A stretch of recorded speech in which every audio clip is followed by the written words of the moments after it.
Amigos, amigas, muchas gracias. Bienvenidos a su programa El Congreso con las Regiones. Hoy una edición especial, por cierto, porque nos vamos a comunicar e interactuar con nuestros colegas periodistas desde Arequipa, de la Ciudad Blanca, con el magnífico Misty que nos está acompañando permanentemente. Pues bien, Arequipa es una zona, un departamento importante para el país, porque no solamente tiene una variada producción minera, agropecuaria, sino también, por cierto, en el ámbito marítimo. Todo ello va a ser materia de este diálogo con nuestros colegas de Arequipa. Y la bienvenida y el agradecimiento también al presidente del Congreso de la República, Eduardo Salbuena, quien hoy nos acompaña en la cabina de radio que entra en simultáneo con Congreso Televisión. Presidente, bienvenido. No, Eduardo, encantado, muy buenos días y un afectuoso abrazo a los hermanos de Arequipa y todo el país.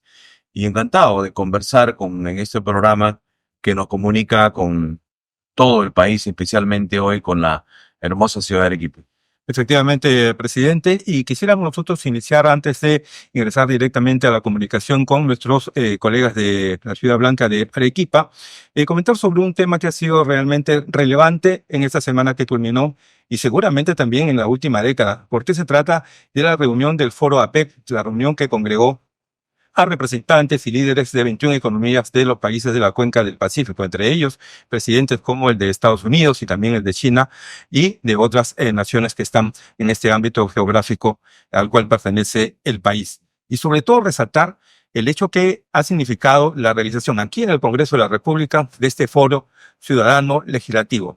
¿Qué lecciones y qué resultados para el ciudadano de a pie nos deja este foro y en particular este escenario que se ha desarrollado aquí en el Congreso sobre el Foro Ciudadano Legislativo? Bueno, yo lo que creo es que el resultado es altamente positivo para el país. Hay que destacar que el Foro APEC reúne a las 21 economías más importantes del Asia-Pacífico, los países de América Latina y América en general, juntamente con los países del Asia, ¿no? Básicamente China, ¿no? Hong Kong, Singapur, Corea, Vietnam, en general economías emergentes, los llamados tigres del Asia, y en el caso de América pertenecemos a la APEC solamente Chile, Perú, México y los Estados Unidos. Y hay que destacar que en el evento de esta semana que pasó en Lima han estado presentes primero, los presidentes de las dos economías más fuertes del país. Estamos hablando de los Estados Unidos de América y de la República Popular China. Además del primer ministro de Japón, del presidente de Corea, el presidente de Vietnam, la primera ministra de Tailandia, ha estado el presidente Boric de Chile, ¿no? Entonces el evento ha puesto al Perú en realidad en los ojos de todo el mundo. Los principales medios económicos de los Estados Unidos, de China, han estado aquí en Perú, principales medios televisivos, radiales, y en general ha habido una profusa información. Entonces el Perú está en el escenario económico mundial. El Perú se muestra al mundo como un país estable, como un país seguro para las inversiones, como un país confiable, y fruto de ello precisamente son los resultados que podemos mencionar rápidamente. Por ejemplo, el Perú ha logrado perfeccionar su tratado de libre comercio con China. ¿Qué significa eso? Que vamos a poder realizar mucho más transacciones comerciales, vamos a poder comprar y vender mucho más productos, básicamente agropecuarios. Por ejemplo, en el caso del Perú, la China ha declarado al país libre de fiebre aftosa, lo que va a permitir el ingreso o la salida de ganado vacuno hacia China.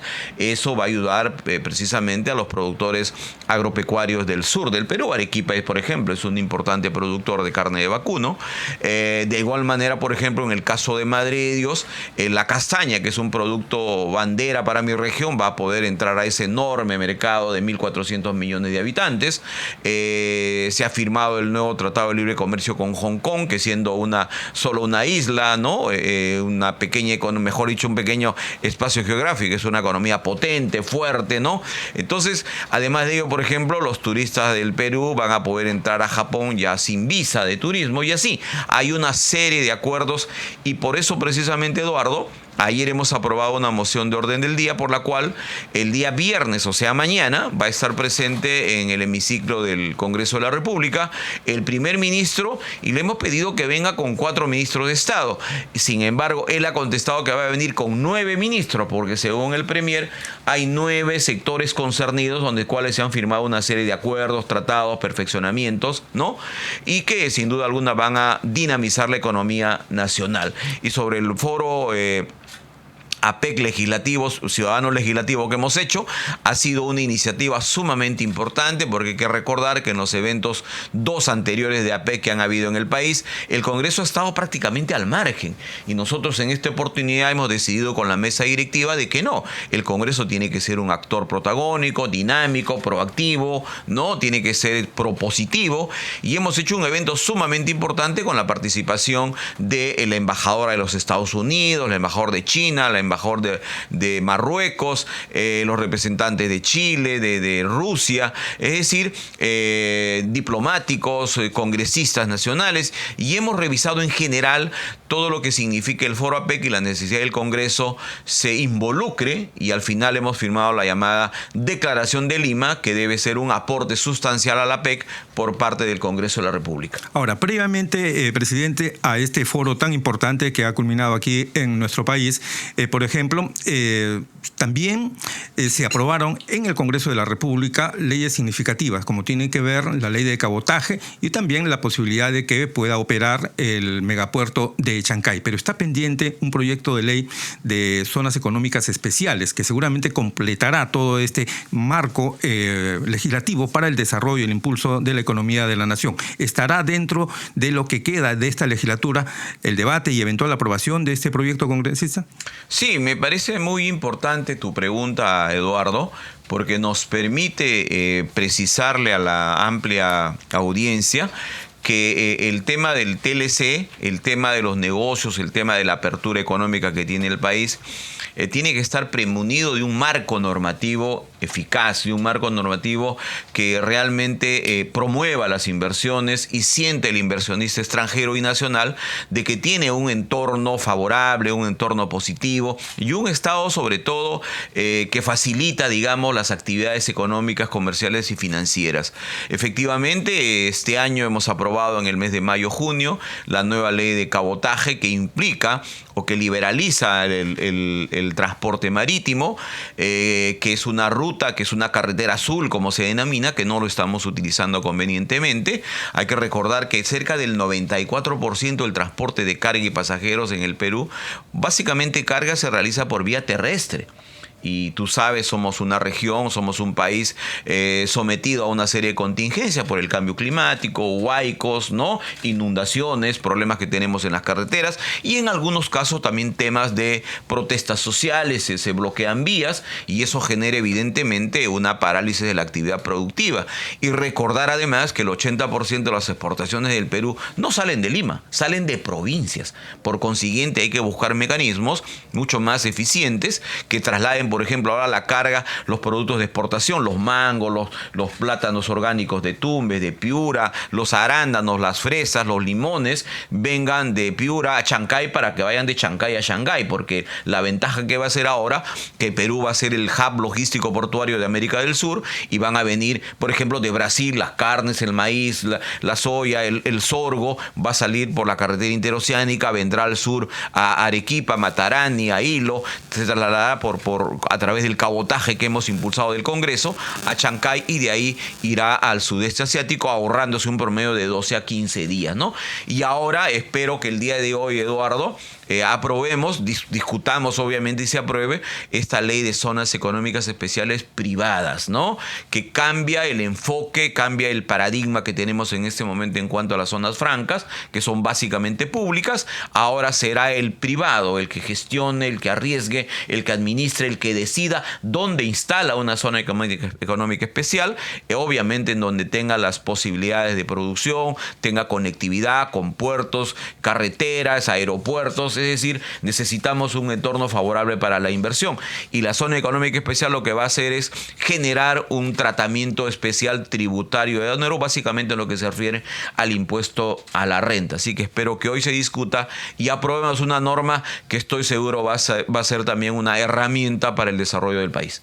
Muy bien, un anuncio importante, por cierto, para todos nuestros seguidores y oyentes en la plataforma, multiplataformas de Congreso, tanto televisión como radio, y en simultáneo también, por cierto, con nuestros colegas de Arequipa, Radio Santa Rosa Cruz de Arequipa, Radio Libertad, Radio Las Vegas, Radio La Voz. Pues bien, vamos de inmediato nosotros, presidente, a interactuar con nuestros colegas de la Ciudad Blanca de Arequipa y de algunas provincias también del referido departamento al sur del país. Y de inmediato con el colega periodista Víctor Urday Manchego. Él es colega de Radio Libertad 12.90 AM. Estamos ya en comunicación con él. Víctor, adelante, el presidente del Congreso te escucha. Si pudiera... Buenos días, señor presidente. Sí, adelante, Víctor. Doctor Salaguana, muy buenos días. Es un honor escucharlo. La verdad que le estaba escuchando, valga la redundancia, atentamente, y estoy muy emocionado. Sinceramente, yo soy un hombre de pro inversión, pro desarrollo de nuestro país, y amo a mi país. He recorrido casi medio país, no he salido de la frontera de mi país, no he salido para ningún lugar, pero veo la cantidad de riqueza que tiene nuestro país, y los políticos es lo que tienen que hacer, lo que usted dijo al último, lo que va a debatir hoy día, esas zonas donde los privados pueden hacer e invertir. Así hizo China, cuando, si usted se recuerda, cuando cambió a su modelo capitalista para que puedan invertir en tecnología e innovación como es ahora. Bien, pero mi pregunta va a la siguiente, señor presidente, porque yo conozco bien de la seguridad y creo que todos los políticos están equivocados en el enfoque de la seguridad ciudadana, de la tranquilidad de nuestro pueblo. Mire usted, en cualquier sistema político del mundo, ya sea socialista o capitalista, por un lado, en cualquier gobierno, hay dos clases de policías solamente, la uniformada y la secreta. La uniformada, que se encarga del orden público, y la secreta, que se encarga de la investigación, ¿no? Entonces usted va a Estados Unidos, no hay tanto policía como en el Perú. Usted va a Chile, no hay tanto policía como en el Perú. Perfecto. Entonces, además, si partimos de la premisa, señor presidente, la premisa que esta guerra que estamos librando contra la delincuencia no es una guerra convencional. La guerra convencional es aquella que se declara entre dos países o personas que se conocen. La guerra no convencional es esta que estamos librando. ¿Por qué? Porque el delincuente no viene con su letrero, no dice yo soy asesino, yo soy estafador, yo soy ratero o yo soy sicario. Para nada. Entonces uniformar al Perú no tiene ningún sentido de la palabra, no tiene ningún sentido. Lo que yo pregunto, ¿por qué no se propone en el Congreso que nuevamente se refunde o se cree una policía de investigaciones como hubo antes, quien fue eficiente, fue una de las mejores en América Latina, demostró con la captura de sanguinarios sin ponerles un dedo, sin ponerles una bala, al capturar a todas las cúpulas de Sendero Luminoso, MRTA y todo lo demás. Yo digo, ¿por qué el Congreso no legisla inmediatamente para enfrentar este flagelo con todas sus funciones que tenía la Policía de Investigaciones? Hace poco en Chile se ha renovado, ya no es Policía de Investigaciones de Chile, la PICH, ahora se llama PDI, simplemente le cambiaron de nombre con innovación y tecnología. Ese es por un lado, señor presidente, y para aprovechar, estoy en estos momentos en el puente Ocoña, donde se realiza una paralización de los mineros informales. Entonces, nos trae muchos problemas en el tránsito en estos momentos. Sería bueno que usted, poniendo sus buenos oficios, podría hablar con los dirigentes que están en Lima para que dejen pasar los carros hasta que ustedes terminen de debatir las leyes que ellos están proponiendo. Entonces, y así podría devolver la tranquilidad a todo el sur del Perú. Muy bien, y para terminar, lo que estaba atento a su comentario, señor presidente, que me gustó mucho, hay que impulsar los trenes. Y usted sabe que la carga a traer desde Acre, Grondoña y Mato Grosso, que son 27 millones de habitantes, que usted conoce muy bien, podrían venir por como usted dijo, por la vía interoceánica. Pero si traemos los trenes serían mucho mejor, casi se ahorraría un 70%, trenes andinos que podrían traer a nuestra larga costa peruana y promover el puente Corío en el sur. Muchas gracias, señor presidente, por escucharme y voy a estar atento a su respuesta. Un abrazo desde Arequipa. No, Víctor, muchísimas gracias. Me parece muy interesante tu comentario y tus preguntas. Primero, efectivamente, lo que tú has señalado al inicio de tu intervención, creo que los políticos y los peruanos tenemos que tomar la misma decisión que han tomado los líderes importantes en el mundo, que han dejado de lado las ideologías y hacen lo que específicamente funcionan. Hay que hacer lo que funciona en economía. Eso hay que hacer. Lo que ha funcionado en los países exitosos hay que imitar, hay que adecuar a nuestra realidad y seguir las corrientes modernas que llevan sin duda alguna al bienestar de los ciudadanos, ¿no? Y me recuerda lo que dijo pues hace algunas décadas el líder chino Deng Xiaoping, ¿no? Hay que hacer las cosas que funcionan, dejar de lado las ideologías, no importa el color del gato, sino que case ratones, y eso es lo que hizo China, eso es lo que ha hecho, por ejemplo, Vietnam, ¿no? En la República Socialista de Vietnam, de socialistas solamente tienen nombre, es una economía de mercado, es una economía abierta, es una economía que tiene bastante éxito en los últimos 20 años, y los países del sudeste asiático han sacado a millones de seres humanos de la pobreza actuando de manera pragmática, y eso es lo que hay que hacer. En el caso del Perú, como tú bien has dicho, somos un país maravilloso, somos un país realmente pletórico de riquezas, de alternativas, de oportunidades, y sobre todo que tenemos gente emprendedora, gente de trabajo, gente creativa, gente imaginativa y gente esforzada, y tenemos que darle únicamente el liderazgo y las orientaciones que corresponden. En el caso de la economía, APEC nos ha demostrado, por ejemplo, que el libre comercio, que este intercambio que tenemos con las 21 economías son altamente exitosas. El año 98, cuando el presidente Fujimori decide incorporar al Perú a la APEC, le exportábamos 3.800 a 4.000 millones de dólares a las economías APEC, y hoy, el 2023, le hemos exportado más de 44.000 millones de dólares. O sea, el crecimiento es altísimo. Y si seguimos en este ritmo de mayor intercambio comercial, mayores TLCs, sin duda alguna que de acá a 5 o 10 años estaremos hablando pues de 80.000, 100.000 o quizás más, porque se viene, por ejemplo, el tema agrario. Se está impulsando Chinecas, la segunda etapa de Chavimochic, Majes, tengo entendido, también está caminando. Entonces eso nos puede generar que de 250.000 hectáreas de producción agraria tengamos 400.000, por ejemplo, lo cual implicaría duplicar las exportaciones, que tendrían un enorme mercado, no solamente en la China, sino en la India, donde se presume que el 2025 debemos firmar también un tratado de libre comercio. O sea, creo que por ahí estamos bien encaminados. En cuanto al tema de la policía, sí, me parece una muy buena idea. Seguro que esa será materia de planteamiento de algunos congresistas. Lo que tengo que destacar es que en los últimos meses el Congreso le ha dedicado muchas sesiones de trabajo al tema de seguridad ciudadana, pero quizás nos falta recoger un poco más las iniciativas de ciudadanos como la tuya, que sin duda alguna resulta importante. Todos recordamos a la Policía de Investigaciones, porque si algo falta en este momento en la lucha contra la inseguridad es precisamente la inteligencia y fortalecer la capacidad operativa de la Policía Nacional del Perú. Y eso pasa también por estabilidad institucional, no estar manoseando la policía en los ascensos, en el tema de los comandantes generales, de los directores, y los ministros del Interior, que evidentemente realizando un buen trabajo deberían mantenerse en el cargo durante un tiempo prolongado que permita impulsar las estrategias que se necesitan para luchar contra la delincuencia. Sobre el tema de los pequeños mineros, sí, lamentablemente hay una situación complicada. Hasta el día de hoy tengo entendido que no se presenta por parte del Ejecutivo el proyecto de ley de la pequeña minería, que se tuvo que, como un plazo, el año 2021 se tuvo como plazo para presentar esta norma hasta octubre del año 2022. Han pasado 2 años y lamentablemente el Ejecutivo no ha cumplido con su tarea. Se espera que el día de hoy llegue ese proyecto de ley y trataremos hoy mismo de discutirlo y ojalá llegar a una solución para evitar situaciones más complicadas. Nosotros tenemos aquí cerca de 3.000 pequeños mineros en la avenida Bancay que han estado durmiendo prácticamente en la vía pública.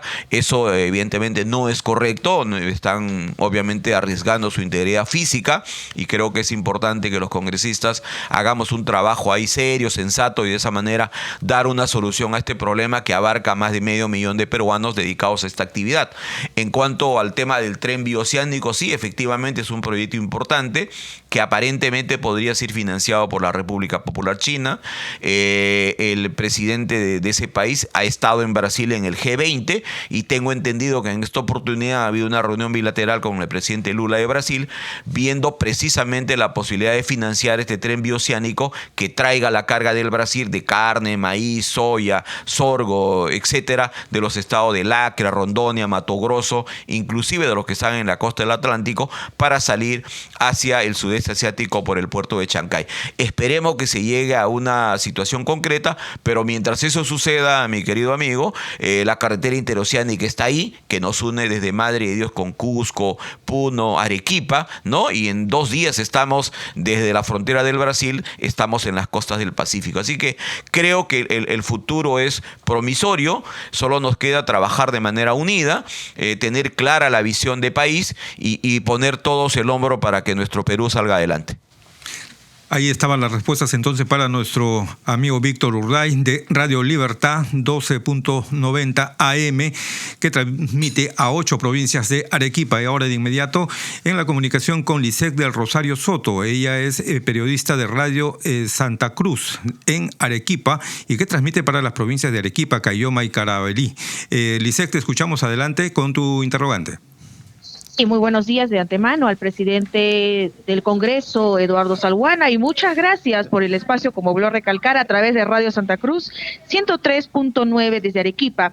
Señor presidente, quería preguntarle, ante esta gran incertidumbre para estas elecciones, ¿en el Congreso de la República se va a reconsiderar la votación sobre la reelección de alcaldes y gobernadores? Y en segundo punto, ¿se va a reconsiderar también la situación, o cuál es la situación hasta el momento de los movimientos regionales? ¿Llegarán a participar en estas elecciones? Esas serían las preguntas que tendría para su digna persona. Muchas gracias. Lisette, a ti, muchísimas gracias, muy amable, un saludo cordial aquí desde el Congreso de la República. Efectivamente, el día de ayer ha habido la segunda votación de la reforma constitucional referida a ambos temas, ¿no? Tanto el de la posibilidad de la reelección de gobernadores y alcaldes, así como el de la eliminación de los movimientos regionales. Son 2 reformas que han ido de manera paralela en un mismo artículo. No ha tenido la votación correspondiente, no ha sido aprobada en segunda votación. Sin embargo, se ha planteado 3 reconsideraciones que esperamos votarlas el día de hoy o si no la próxima semana. O sea, en concreto es un tema pendiente. Yo considero sumamente importante el tema de la reelección. Es importante que en el Perú tengamos una suerte de especialización en el tema político, un gobernador exitoso, un alcalde exitoso, y es más, el ciudadano que hace actividad política no se reelige, no se elige él mismo. La ciudadanía premia o la ciudadanía castiga. El poblador de una ciudad, de un distrito, una provincia, una región, evalúa.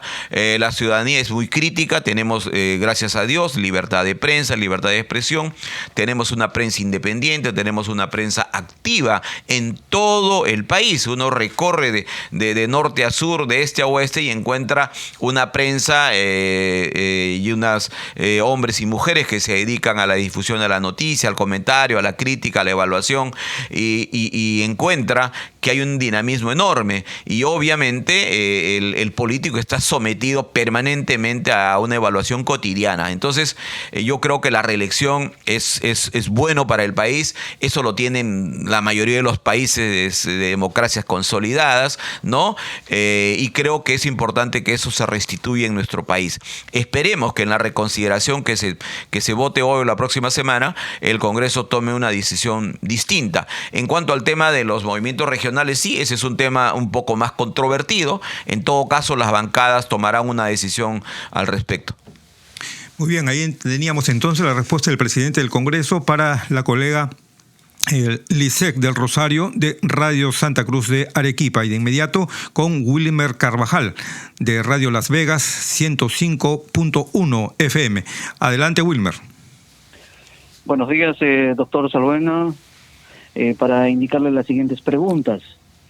Sobre las normas que están aprobadas en el Congreso, por ejemplo, contra el Jurado Nacional de Elecciones, expertos señalan que con la norma aprobada se quiere socavar con la independencia del Jurado Nacional de Elecciones, reducir los años de gestión de 4 a 2 años y no permitir la reelección. ¿Cuáles son los argumentos? Por otro lado, en la región Arequipa hay el problema de 42 trabajadores que trabajan en E-Salud por más de 5, 10, 14 años y son explotadas por las famosas Servis. Siempre se les indica que serán nombradas, y en el caso de Ripley, que actualmente no tienen seguro. Y en las inversiones que usted estaba señalando, hay una inversión importante que es en toda la zona sur, es el famoso proyecto Corío, en la provincia de Islay, distrito de Punta de Bombón, donde los americanos están interesados en invertir $7,000 millones. Esto sería importante que el Congreso impulse otra fuente de trabajo para toda la nación. Muchísimas gracias por las preguntas. No, encantado, muchísimas gracias. Sí, empezaremos por la última pregunta. Me parece muy importante. Lo bueno es que en el país tenemos alternativas en todas las actividades económicas, ¿no? Y el puerto de Corío es un puerto que aquí ha sido bastante difundido. Siempre escuchamos no solamente a los parlamentarios arequipeños que difunden este tema del puerto, promueven obviamente las riquezas y las alternativas económicas de un departamento tan importante como es Arequipa, y sobre todo porque el puerto de Corío está, al parecer, teniendo intereses de inversionistas norteamericanos. Usted sabe que la presencia de la inversión china en el megapuerto de Chancay ha generado alguna situación de recelo por parte del gigante norteamericano, ¿no? Y obviamente nosotros aquí lo que señalamos que es que el Perú es un país independiente, es un país soberano, es un país libre, que todas las inversiones no tienen absolutamente nada que ver con ninguna condición política ni geopolítica. El Perú abre su economía y recibe, por ejemplo, en el aeropuerto Jorge Chávez, son inversiones alemanas, inversiones suizas, por ejemplo, en el puerto de Matarani hay capital americano, también los chinos están aquí en Lima en la generación de energía eléctrica, en el caso de Enel, que antes pertenecía a una empresa chilena, ha sido adquirida por una empresa china. Hemos firmado ahora en la PEC 224, se ha firmado un convenio para invertir en una estación aeroespacial en Piura, donde va a ser una estación de lanzamiento de cohetes al espacio, ¿no? Por su cercanía a la línea ecuatorial, que disminuye la presión para la salida de los vuelos de los cohetes al exterior. Entonces, el Perú es una enorme posibilidad de inversión. Lo que necesitamos es estabilidad política, lo que necesitamos es ponernos de acuerdo los peruanos en los objetivos comunes que tenemos que alcanzar, y estoy seguro que saldremos adelante. Y yo me comprometo. En el tema puertos, yo fui presidente de la Comisión de Transportes, impulsamos la inversión en el puerto de Marcona, impulsamos la ley de cabotaje, se modificó la ley de puertos para permitir que el puerto de megapuerto de Chancay funcione sin problemas, y me comprometo a promover conjuntamente con los parlamentarios arequipeños el puerto de Corío, y estoy seguro que si le metemos punchi podremos conseguir la inversión y que sea el Perú el hub portuario de América del Sur. Eso tenemos que consolidarnos. Hay que recordar que, por ejemplo, economías del Asia como Singapur han tenido básicamente su desarrollo económico, su desarrollo en inversiones, en el crecimiento económico, básicamente en que han sido las puertas hacia el mundo, ¿no? En el siglo XIX, en el siglo XX, el escenario económico internacional se daba en el mar Atlántico, el Mediterráneo. El siglo XXI y el XXII, sin duda alguna, el futuro está en el Asia-Pacífico, y ahí tenemos que volcar todo nuestro entusiasmo e interés. Más producción, más trabajo, más agricultura, más tecnología y más exportaciones. Creo que ese es el reto, y ese es la receta que tenemos que seguir. En cuanto a las normas vinculadas al tema del Jurado Nacional de Elecciones, sí se han cambiado. Ayer se ha votado eso en el Congreso, se ha disminuido el plazo de permanencia de los miembros, pero no se se ha cambiado el origen de los integrantes. O sea, los integrantes van a continuar siendo designados por el Poder Judicial, van a ser los representantes de las entidades que ya se encuentran en las leyes anteriores y son ellos los que van a elegir directamente a su presidente. Es decir, el Congreso no tiene absolutamente nada que ver ni en la designación, ni en atribuciones, ni en funciones que van a mantener como corresponde su autonomía e independencia, porque lo que nosotros queremos es garantizar que las elecciones realmente respondan a la voluntad de los ciudadanos. O sea, tenemos que mantener la democracia, fortalecer las instituciones, porque eso es lo importante, ¿no? Ya todos sabemos, conforme al predicamento, por ejemplo, de los Nobeles de Economía, Acemoglu y Robinson, de que los países progresan cuando sus instituciones son fuertes y fracasan cuando las instituciones no funcionan. Así que por ahí estamos yendo, mi estimado amigo periodista. Bien, y ahora para culminar esta interacción con los colegas del departamento de Arequipa, vamos de inmediato con Sergio Marcapura Coa, representante de Radio La Voz de Arequipa 99.7 FM. Buenos días, Sergio. Adelante. Muy buenos días, doctor Eduardo Salguana, muy buenos días. Hemos estado escuchando muy atentos la primera intervención sobre el APEC, que ha permitido pues al país reforzar alianzas estratégicas. Pero para ello es muy importante tener pues las vías de comunicación en buen estado. Nos estamos refiriendo aquí en la región Arequipa, en la provincia de Condesuyos, hacia los distritos, hasta los 8 distritos. La mayoría tiene carreteras que vienen a ser pues trochas. ¿Qué proyectos ha presupuestado su sector para la ejecución de carreteras en la región Arequipa para el presente año 2025? Eso por un lado. Y por el otro, también nos vamos a referir sobre esta movilización de los mineros que actualmente pues están en Ocoña, también han trancado las vías. Y usted sabe que la formalización en la pequeña minería y minería artesanal es una cuestión de gran relevancia. En ese sentido, señor presidente, ¿usted tiene conocimiento de cuántos expedientes administrativos se han presentado en los gobiernos regionales para sanear el proceso de formalización? Y por último, ¿y usted sabe cuántos de esos expedientes administrativos han sido resueltos por los gobiernos regionales y la Dirección Regional de Formalización?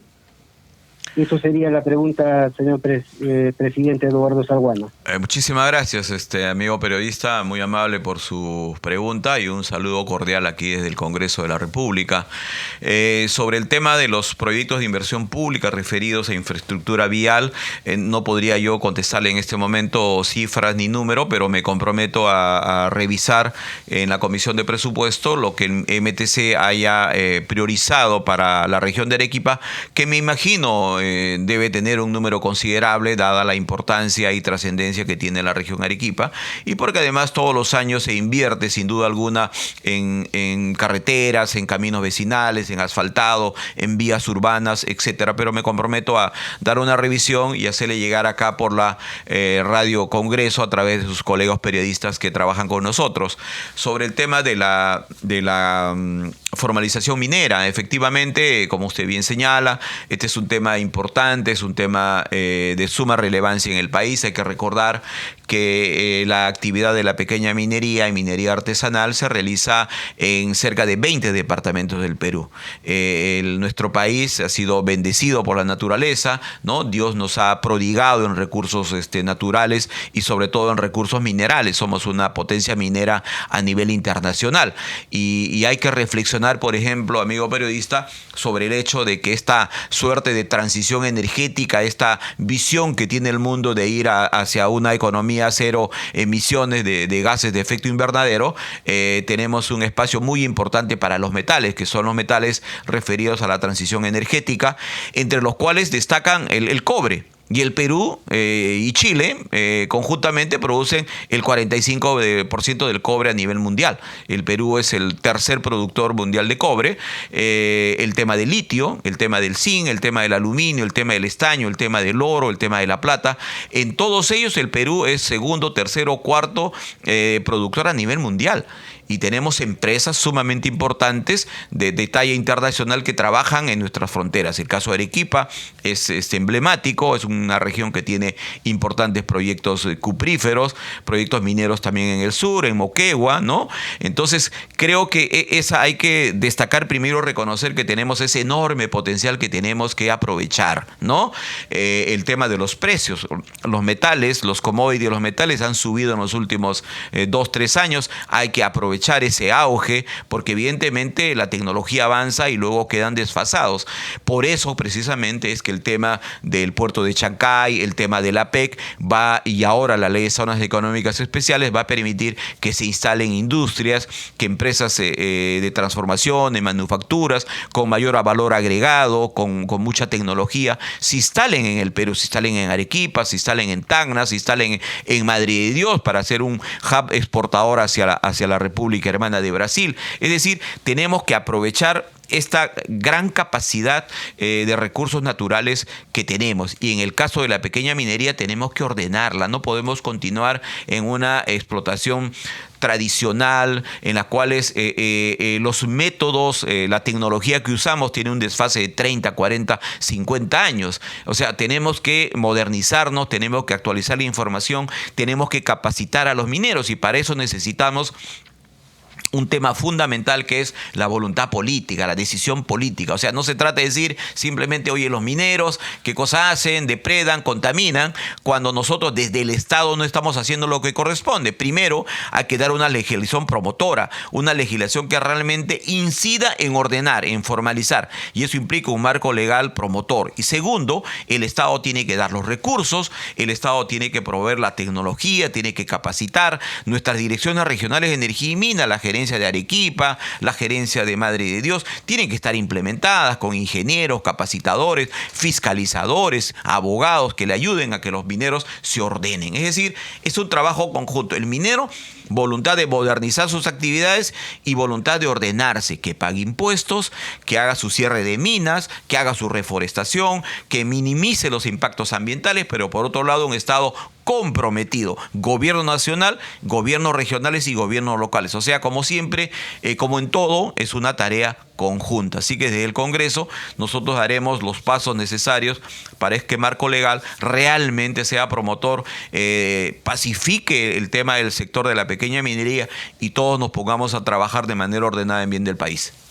Muy bien, ahí teníamos entonces las respuestas que ha dado el presidente del Congreso de la República, Eduardo Salguana Cabides, a las consultas planteadas por nuestros colegas del departamento de Arequipa. Muy agradecidos por su participación. Aquí estamos en simultáneo también con Congreso Televisión y nuestras emisoras aliadas a Radio Congreso. Para culminar ese diálogo, presidente, solamente recapitular de pronto ya en estas últimas sesiones del Pleno, proyectos en qué rubros se van a privilegiar para su debate y aprobación en el Parlamento Nacional. Mira, nosotros lo que tenemos claro al principio de nuestra gestión, que tenemos que abocarnos a dos temas fundamentales.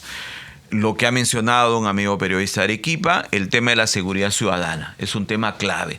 No puede haber desarrollo si siguen las extorsiones, el sicariato sigue rondando en las calles, amenazando a los pequeños negocios, a los colectiveros, a los buses, a la gente emprendedora del Perú.